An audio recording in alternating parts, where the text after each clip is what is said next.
Hey guys, welcome to another video, and right now we're gonna talk about the newest entry-level smartphone from Samsung, which is the Galaxy J7 Core. So this is actually priced at just 9,995 pesos, and according to Samsung, they are actually marketing this device as an entry-level mobile gaming smartphone. Okay, so we have here is the retail box itself, and at the back you can see all the highlights of this device. Of course, it has a 4G LTE and a 64-bit octa-core processor. It's actually an Exynos 7870, and it runs at 1.6 gigahertz. And for the RAM, it has 2 gigabytes of RAM, which for me it's pretty small for a sub 10,000 device, because we have nowadays 3 gigs of RAM for the price of 10,000 pesos. But maybe Samsung poured in more on the CPU or the graphics capability of this device. That's why they are marketing this as a gaming smartphone actually. And as for the storage, it has a 16 gigs of internal storage, and of course that is expandable by micro SD card, dual SIM.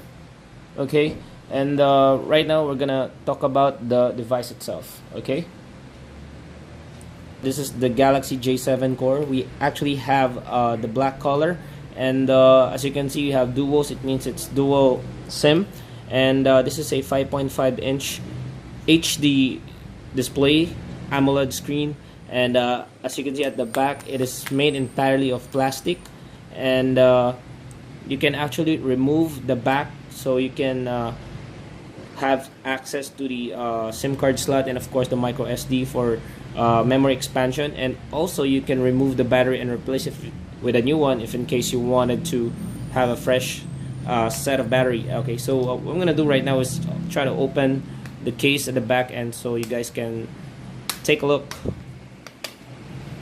Okay, so for the battery itself, it's lithium ion, and it has a size of 3,000 milliamp hour battery. So that is pretty huge for an entry level smartphone.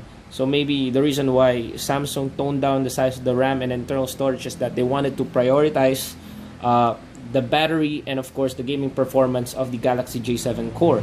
And right here is the SIM card slot, and of course the micro SD card for expandable storage. And what we're gonna do is gonna put it back, and right now for the other parts of the device, on the left side you're gonna see the volume rockers. On the right side is the power button, and at the bottom it has a micro USB port and a 3.5mm audio jack. And right now I'm gonna open the device, and as you can see that the capacitive buttons doesn't light up. Okay, so you have to get used to it first if you're gonna use this device in low lit areas, especially in the dark. And what I'm gonna do now is we're gonna check the software from out of the box to see what is the version, the Android. Okay, right here. So it is Android version 7.0, and let's check the available storage. So let's go to the device maintenance, and for the storage, it actually has a 9 gig available space, because I already installed 3 games actually. So we're expecting more of up to 11 gigs of usable storage from out of the box from this device. And yeah, so for the UI itself, it's pretty much the same as the other Samsung devices. On top of the Android 7.0, it has a TouchWiz, and going through the UI is actually pretty smooth. I have no problems at all, and no lags or even signs of slowdown.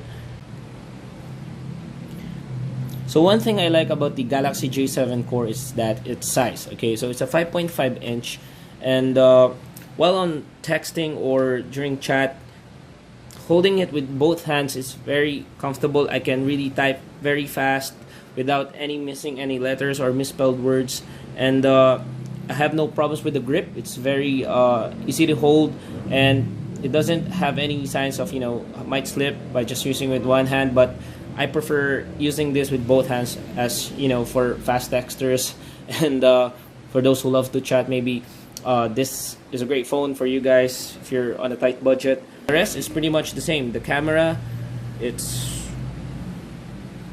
very smooth when you open it, and the focusing is pretty good. And here are some of the sample images that I taken using the J7 core.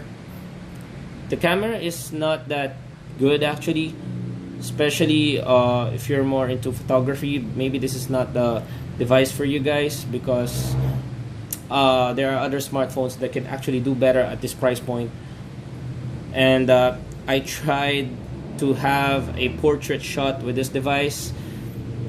I did it, but not perfectly. You should have at least a great lighting and a great subject, and of course a background that would actually complement with the subject for you to have a portrait kind of shot on this smartphone.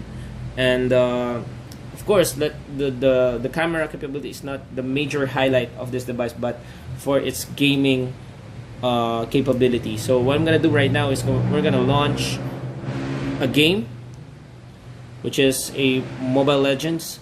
So this will load a little bit, so I'm gonna pause this for a while, and then let's continue when this game is loaded.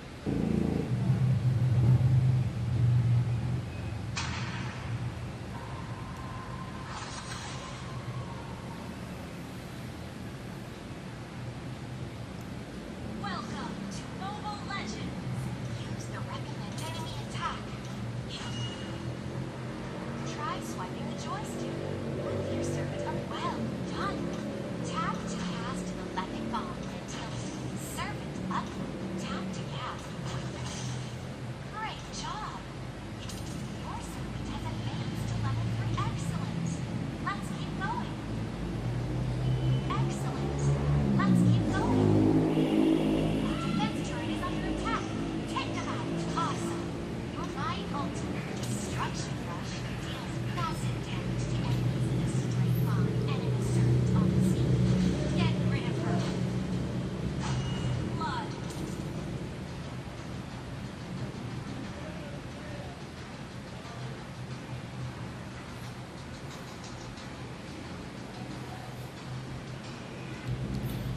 So yeah, we're done with the initial gaming test of the Galaxy J7 core, and what I can say about this device is that for 9,990 pesos, if you're looking for a smartphone that is made for casual gaming, and you don't want to spend a lot of money buying a mid-range to even more expensive smartphone, maybe this is a device for you guys. So just don't expect on its camera capabilities, but it can give you one of the best gaming experience on an entry-level smartphone with a J7 core. Okay, so it retails for 9,995, and it's currently available in stores right now. We're gonna review this a little more, and stay tuned for our full review. So thank you guys for watching, and I'll see you guys later.